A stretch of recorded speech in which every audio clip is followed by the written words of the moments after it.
For that, let's pause for a moment of prayer. Let every word that comes out of my mouth, Master, become a seed full of life, that it may touch somebody's heart today and bear fruit for you. Speak, Lord, for your servants. And also, my Lord, just submit ourselves totally to you and just pray that you take full control. Oh, hallelujah, Holy Spirit, God, we welcome you into our midst.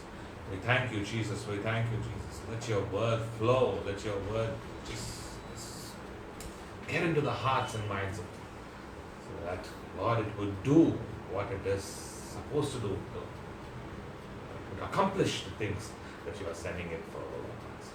Thank you, Lord Master. Thank you. And we pray for an uninterrupted service, O Lord Master. We pray for continuous power, electricity, and also, Master, we pray for continuous Wi-Fi, internet. And Lord, pray that your presence will be present in everyone's home.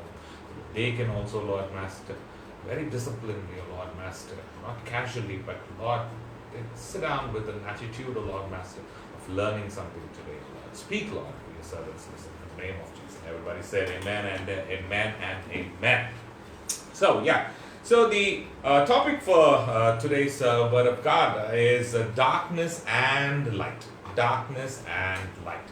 Now, first of all, let us see the meaning of darkness and also the meaning of light, and then we'll get into the scriptures, but we'll meditate upon it. Right? Now, what is darkness? Let me start with darkness. Darkness is absence of life, absence of light. It is also wickedness or evil. That is what it says. And also, light is the natural agent that stimulates sight and makes things visible. Makes things visible. Now, the question that I'm going to put is: so how many of us like darkness?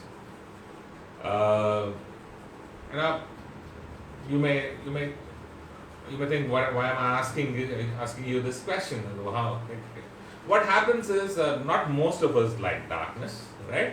Now, darkness, like whenever the power goes off or you get into a place where electricity is not available, we feel a little bit tensed up, right? When you're walking on the roads and whenever you're on the highways, especially in the night drivings. I don't prefer night driving. So why? Because not that I'm afraid of the darkness, but still, I mean to say, the morning, it's the visibility and everything is very much, it's bright and sunny, so I love it. When it comes to night, sometimes I feel it becomes a little chaotic, right? And when the power goes off, the situation in our homes is a little bit chaotic. Right? You don't want to run here and there to grab the torch, to grab the phone, and now the phones are always in our hands, so it doesn't really matter for us to really go here and there, put on the candles and stuff like that. What am I getting into, right? Now, when I want you to look with me back to the very first day of the creation, right? It is Genesis chapter 1, verses 2 to 5. Genesis chapter 1, verses 2 to 5. What does it say?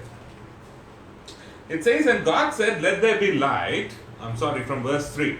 From verse 2. Now the earth was formless and empty, darkness was over the surface of the deep, and the Spirit of God was hovering over the waters. And God said, let there be light, and there was light. God saw that the light was good, and He separated the light from the darkness. God called the light day, and the darkness He called the night.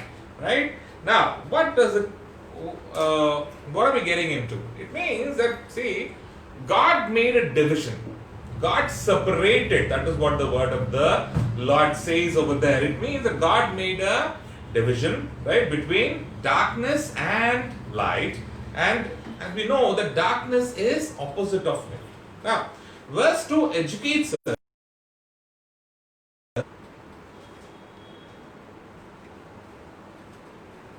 Sorry.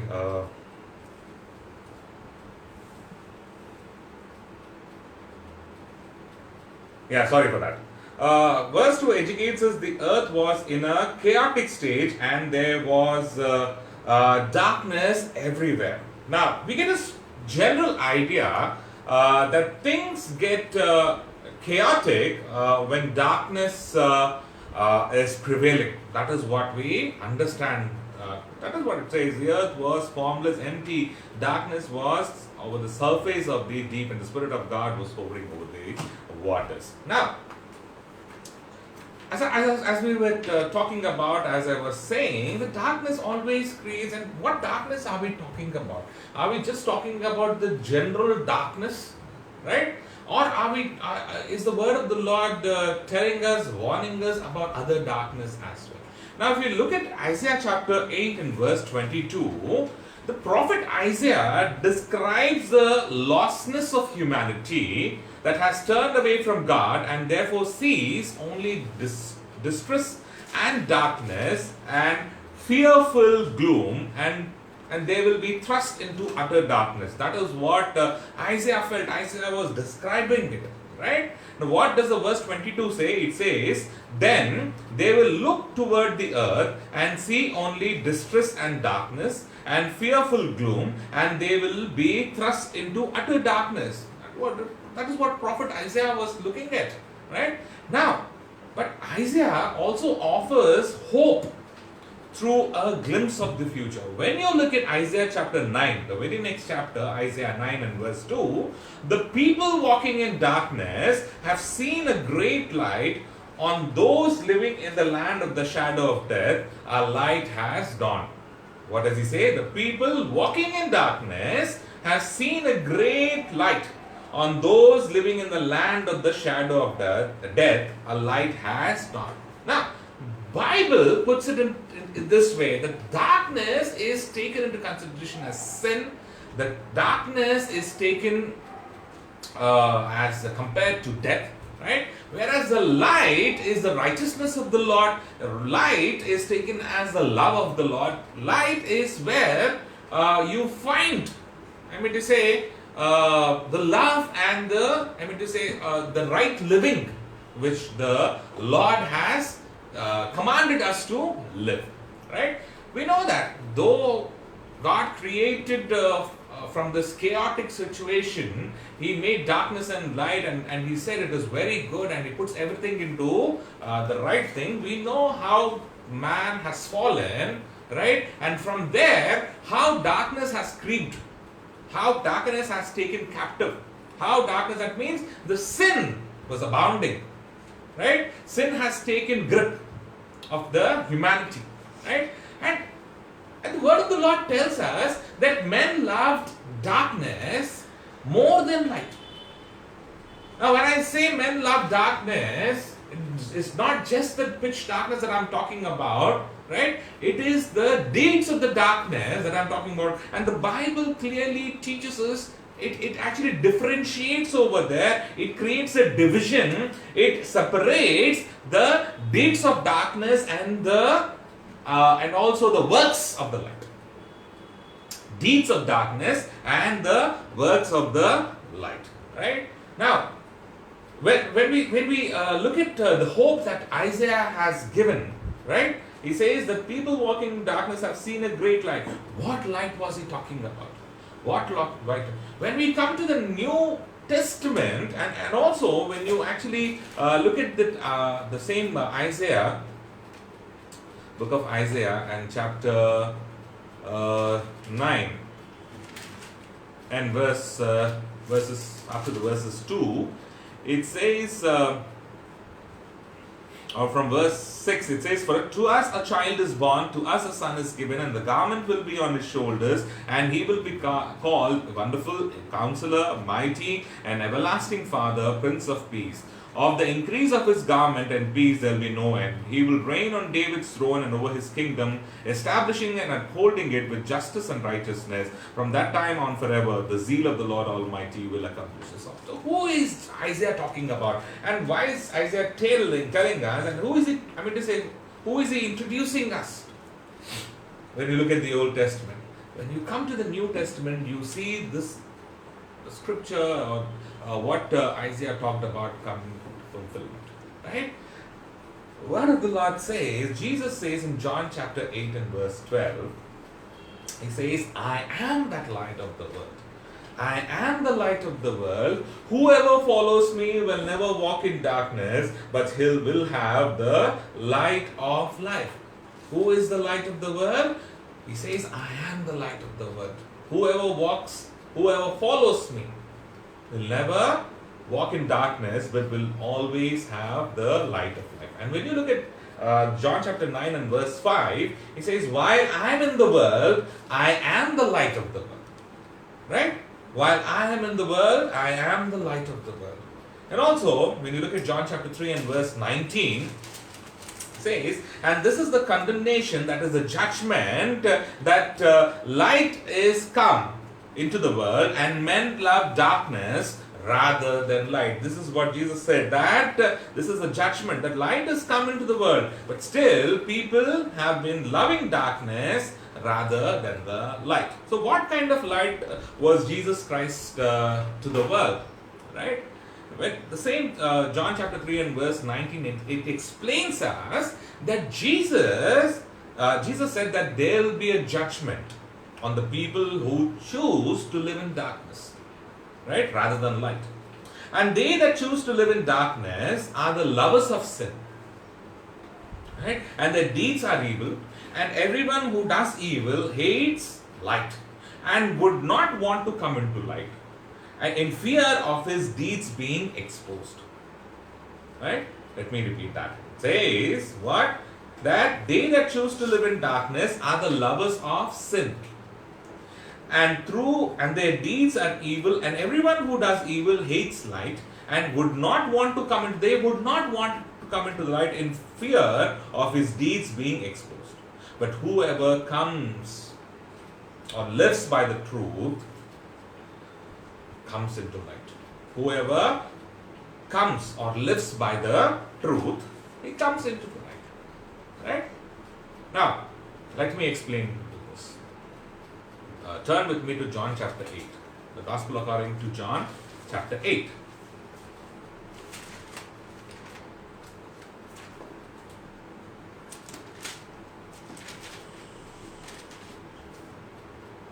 Now, John chapter 8 gives us a story of a woman caught in the adultery. We all know this story, right?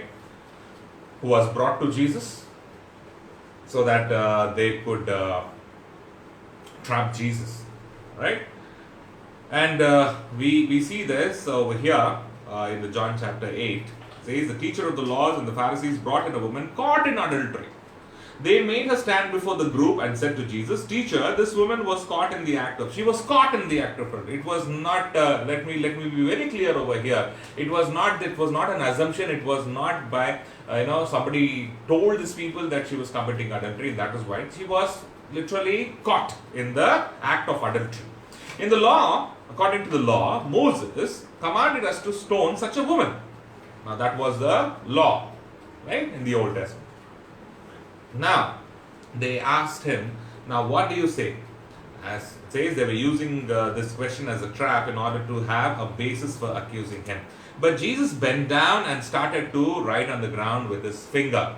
Now, what he wrote, many of them say that it is, when you look at Jeremiah chapter 17 and verse 3, you would understand. Jeremiah chapter 17. Very quickly, 17 and verse 3. 17 and verse 3 says, my mountain in the land and your wealth and all your treasures I will give away as splendors together with your high places because of sin throughout your country. So it says that when you look at the chapter 17, it says that the names of the people were being written. It says that Judah's sin is engraved with an iron tool, inscribed with a flint point on the tablets of their hearts and the horns of their altars. Even the children remember the altars and Asherah poles. And it goes on. So it says that over there, that Jesus was writing the names of the people. Now, let us not get into that. I just wanted to tell you. But it says over here, Jesus bent down and started to write on the ground with his finger. When they kept on questioning him, he straightened up and said to them, if any of you is without sin, let him be the first to throw a stone at her. Again, he stooped down and wrote on ground. At this, those who heard they started going away. We know the story. One by one, older ones first, until only Jesus was left and the woman was still standing. Now, what did Jesus ask her? He said, Jesus asked her, "Has no one condemned you?" She said, "No one, sir." Then neither do I condemn you. Jesus declared, "Go now and live your life of sin." Now, what do we understand from this? Now, when we talk about darkness and light, we see a very beautiful and a perfect example over here. Jesus was, he was not condemning the sinner; he was condemning the sin which was there. Now, Jesus wanted to do that. He was not. To say, we all are sinners. We all have sinned, right? Now, Jesus does not want to destroy us. He wants to destroy the sin in us. And that would happen only when there is a hearty repentance in our life. Now, what we see over here is, now, you may ask me whether the women repented or not. That is what we come to know later, right? But we are not going over there now. But what we see over here is that Jesus has forgiven the woman of her sins. He told her, "Go and sin no more." He told her he commanded her and said, "You are not supposed to sin anymore. You are not supposed to sin anymore." Right? Now, what was important? The salvation of that woman was very important to Jesus. Right? Now, somebody throwing in stones and killing her would not wipe away the sins, would not take away the darkness in our life. She would die with the darkness. She would not enter the light. She would die with the darkness. So what Jesus did is, he said to this woman, "Woman, from now on, do not commit this sin anymore." Not, say any sin for that matter. Do not come. Go and leave your life of sin. This is what Jesus said. Now, what is he saying? He's saying that take away those deeds of darkness, live away from that darkness, and let the light, I would say, live with the light. Right?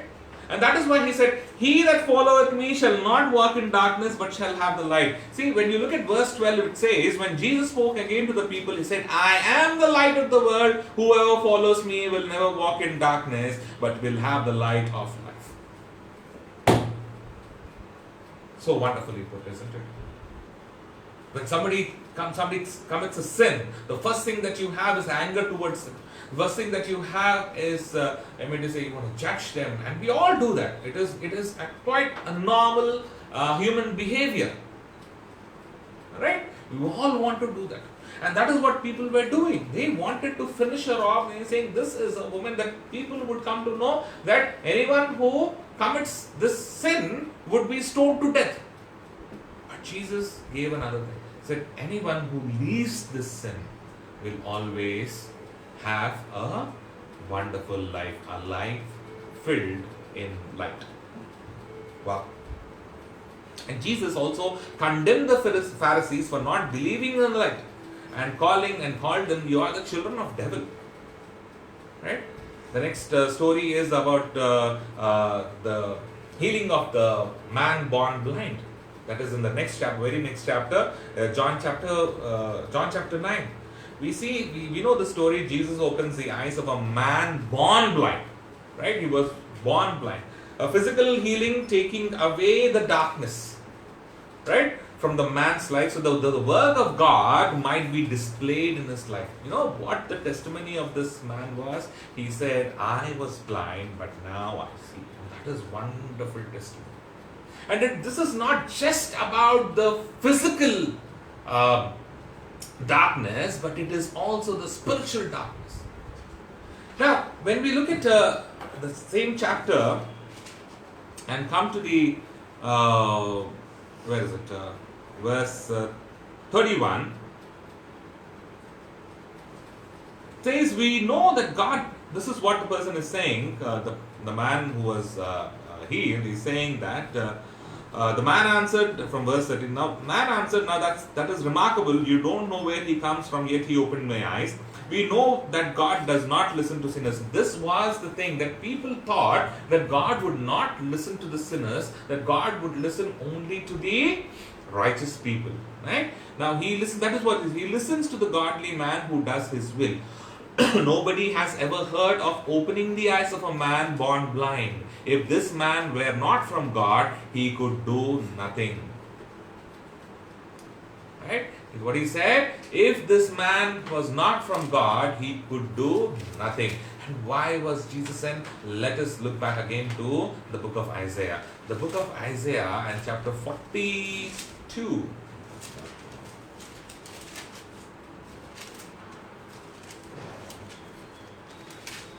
42. It says over here, verse 42 and verse 7, it says, to open eyes that are blind, to free captives from the prison, and to release from dungeon those who sit in darkness. To open eyes that are blind, that Jesus, 42 and verse 7. Isaiah chapter 42 and verse 7 says, to open eyes that are blind, to free captives from prison, and to release from the dungeon those who sit in darkness. Right? And also, it says over here, in verse 16, I will lead the blind by ways they have not known, along unfamiliar paths I will guide them. I will turn the darkness into light before them and make the rough places smooth. These are things I will do, I will not forsake them. So what Jesus has come to do? Jesus has come to open the eyes that are blind. Not only the physical eyes, my dear friends, but the spiritual eyes as well. That is why Jesus has come. And that is what he says, this man's physical healing is not only physical healing, but you see that there is a spiritual healing as well. What he says, he starts believing. He says that if this man is not from God, he would not be able to do this at all. Because he had this in mind that God would listen only to the righteous people. God would listen only, he would never listen to the sinners. But this man has opened. He said, have you ever heard that? Have you ever heard this? It has never happened before that a man who was born blind, his eyes were opened up. So this was the greatest testimony. And he himself is testifying, saying, you have not heard, I have not heard. I don't know. But this is what I know. But I was blind, but now I see. I was blind, but and that will be the testimony, my dear friends, of many who would turn, who would accept the light, leaving the darkness. Yes, I was blind, spiritually very blind. Many of us who accepted the light can testify that and say, yes, we love the deeds of darkness rather than the works of the light. When you look at 1 Peter 2 and verse 9, it says, they called you out of darkness into his marvelous light. 1 Peter 2 and verse 9. 1 Peter 2 and verse 9 says, but you are a chosen people, a royal priesthood, a holy nation, a people belonging to God, that you may declare the praise of him who called you out of darkness into his wonderful light. The Lord has done what? He has called us out of the darkness into his wonderful light. Now if you look at the epistles of Ephesians and chapter 4 and verses 18 and 19. Ephesians chapter 4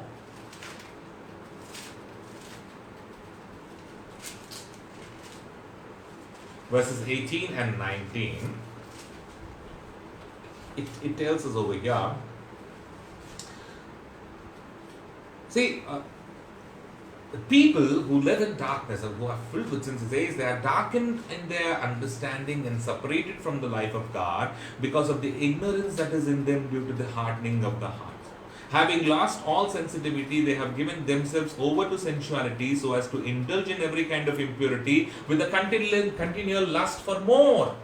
What does the word of the Lord teach us over here? It says that how are the people darkened? How are the thoughts darkened? How is the thinking darkened? It says that people who insist, the people who no longer want to live in the light, who love the deeds of darkness, it says they're darkened in their understanding, right? And separated. They are separated from the life of God because of what? Because of the ignorance that is in them. And that ignorance has come because they have hardened their hearts, says the word of God. They have hardened they are not ready to accept the word of God. They are not ready to accept that Jesus has come as a light in the world, which the Lord God Almighty has already told thousands and thousands and thousands and thousands of years ago, that I am going to send my light into this world which is filled with darkness. I wanted this world to be filled with light, but this has turned into darkness. And what do we do in that? It says that people who live in darkness have lost all their sensitivity. People who indulge in the deeds of darkness have lost all their sensitivity. They indulge in every kind of impurity with a continual lust. Right? It also says that Romans chapter 13 and verse 12. Romans chapter 13 and verse 12 says, the night is nearly over, the day is almost here. So let us put aside the deeds of darkness and put on the armor of light. Let us behave decently as in daytime, not in orgies and drunkenness, not in sexual immorality and debauchery, not in dissension and jealousy. Rather clothe yourself with the Lord Jesus Christ and do not think about how to gratify the desires of the sinful nature. So what does it say? It says the day is almost here. So let us put aside what? The deeds of darkness. And what are the deeds of darkness? It says first of all, be decent. Be decent. That means do not be reveling, that is enjoying oneself in a lively, noisy ways, and in all kinds of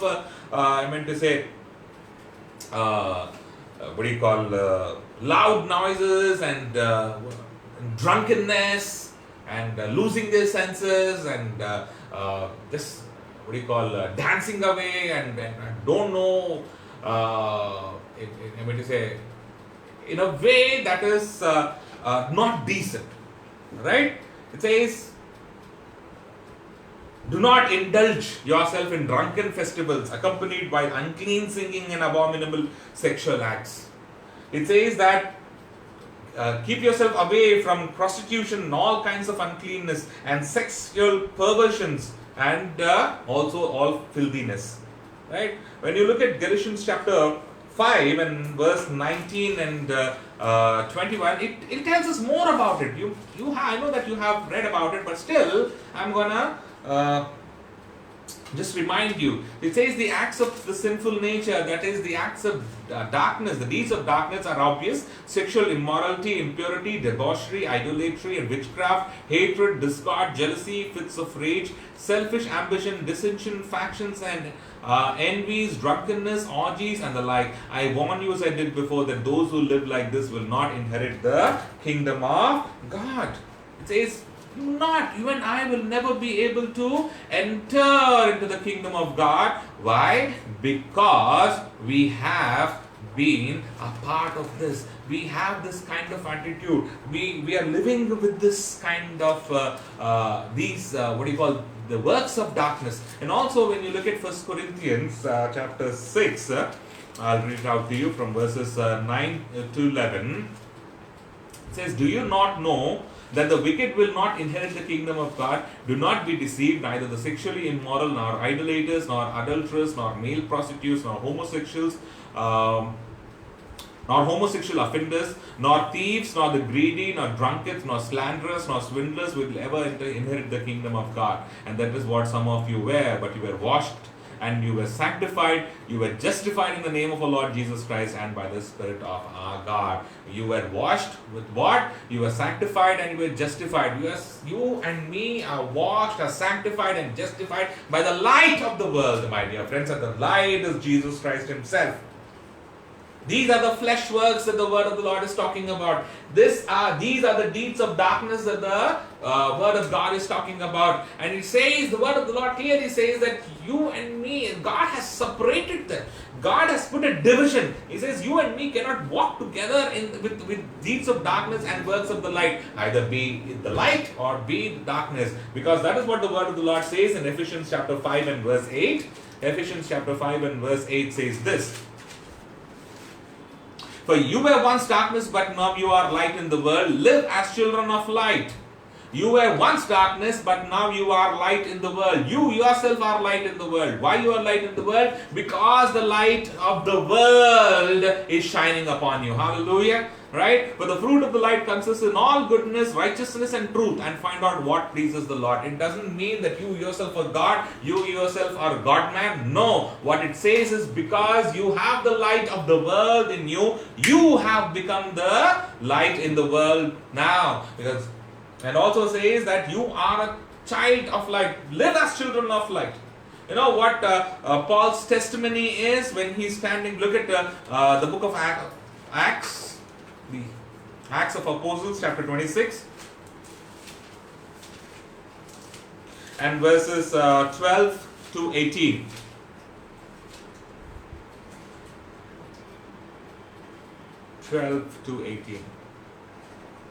This is what his testimony is. He's speaking in front of King Agrippa. So he's telling this. He says that on one of these journeys, I was going to Damascus with the authority and commission of the chief priest. And why was he going? He was going there to persecute Christians. He was going there to beat them up. He probably was planning to go then kill them.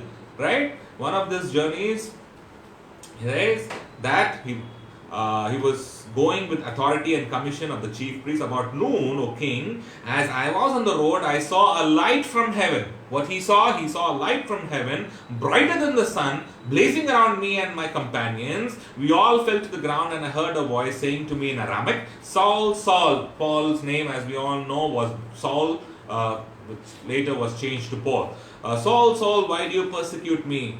It is hard for you to kick against the goads. Then I asked, who are you, Lord?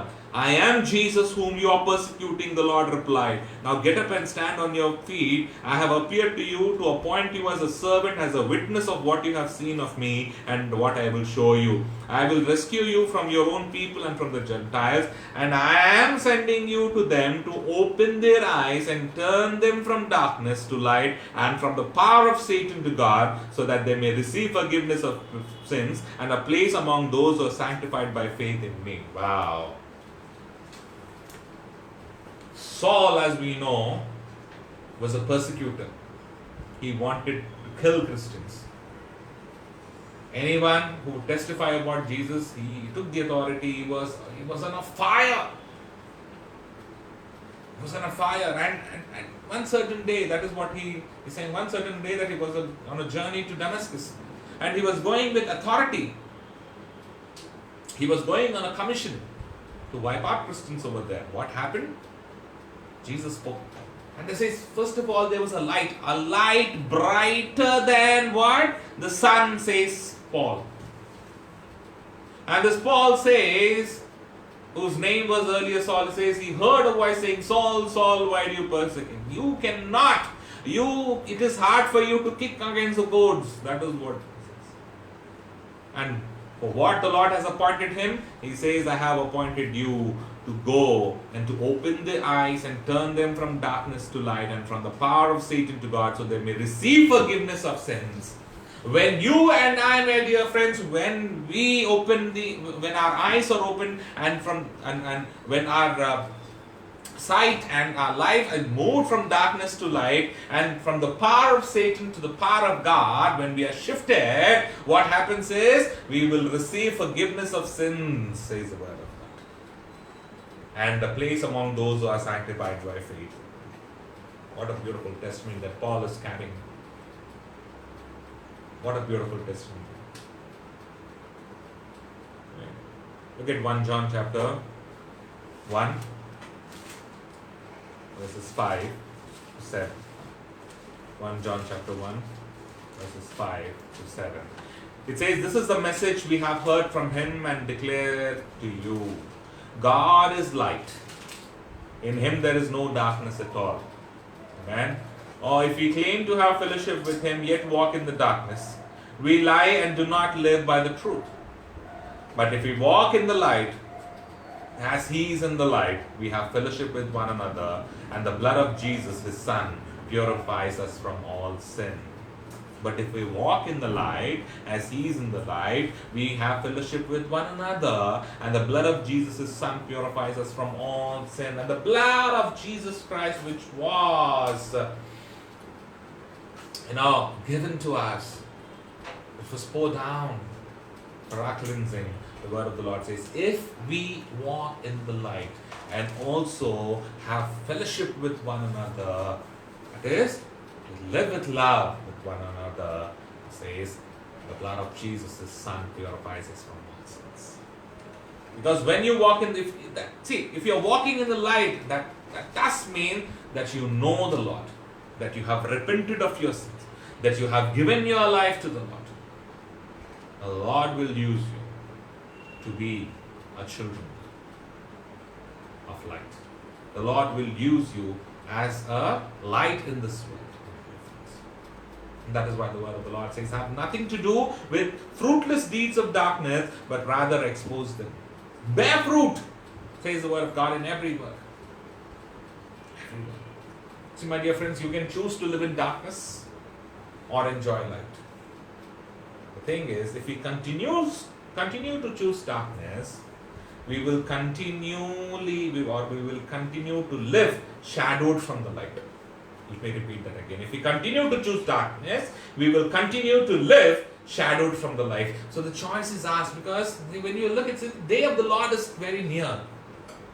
The day of the Lord is very near. I know people must be thinking, we've been hearing this from a very long time, but have you observed the things that are happening in the world as the Lord said it would be in the days? These things are happening. Everywhere, throughout the world, things are happening. And my dear friends, when you look at 1 Thessalonians chapter 5, 4 and 5, all those who are in darkness will be surprised, says the word of God. By whom? By the Lord's coming. But the one in the light will be prepared and also encourage others. Wow.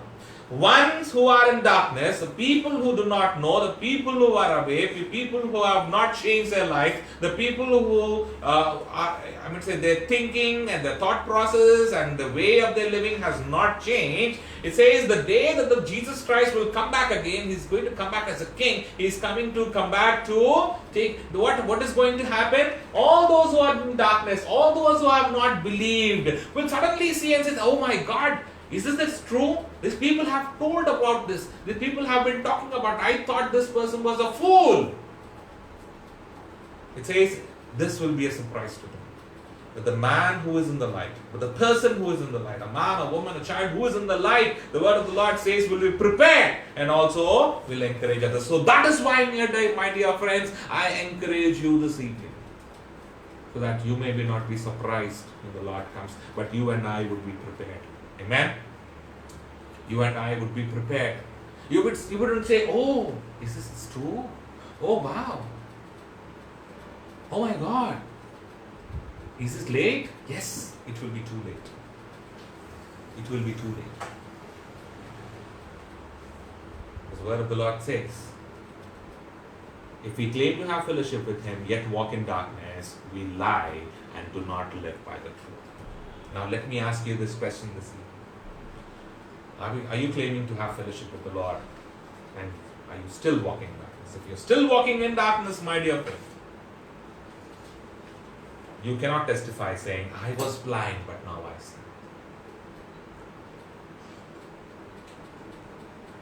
Your testimony and my testimony would be a false testimony if we still live in darkness, claiming to have fellowship with him.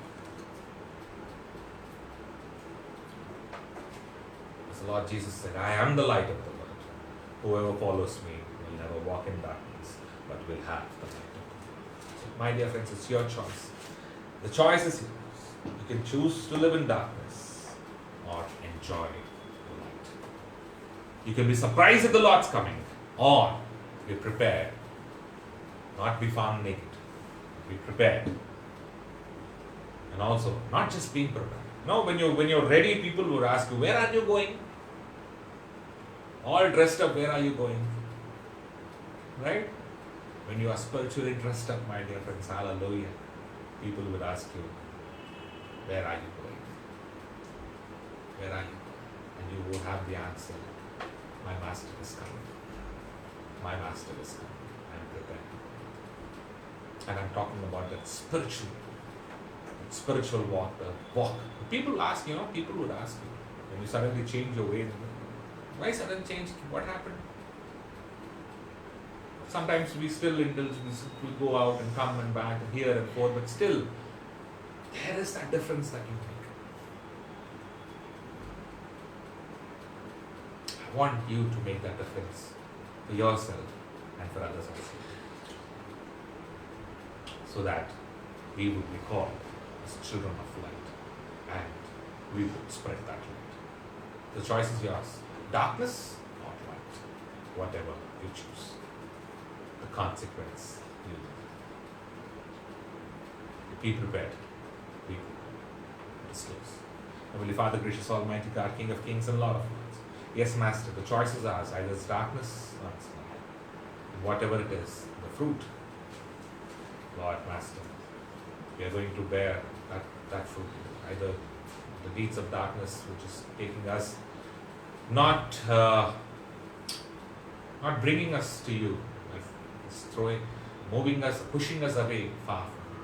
But if we are living in light and living as light, we are sure, Lord Master, very much sure, that we will, Lord Master, will be able to bring others as well with that light. So Lord Master, help us. Help us to have the fellowship with you and not walk in darkness but walk in light. Help us not to be in the chaotic situation. Help us not to, Lord Master, indulge, oh Lord Master, in the deeds of darkness. Lord Master, yes, we have done. Yes, we have done much. Lord, help us. Forgive us, as your word says. The blood of Jesus purifies us from all sins and makes us righteous. So Lord, we pray that purify us from all sins and make us righteous. And Lord Master, help us to live as your children, as children of light. Thank you for this time, for this, and pray for everyone who have joined us. Be with them, bless them, Lord Master. Help them to be a light into this world, O Lord Master. A light into this world, Master. So that each one of them, O Lord Master, would encourage us. Each one of them would live a life which is acceptable.